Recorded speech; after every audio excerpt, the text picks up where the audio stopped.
How to delete your Signal account. Are you guys facing issues to delete your Signal account?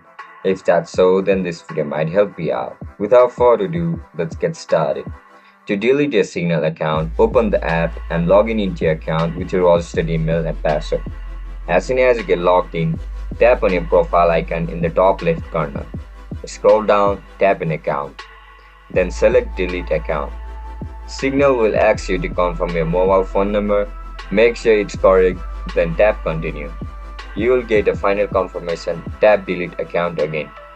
This will permanently remove your Signal profile, all messages, groups and contacts from the app.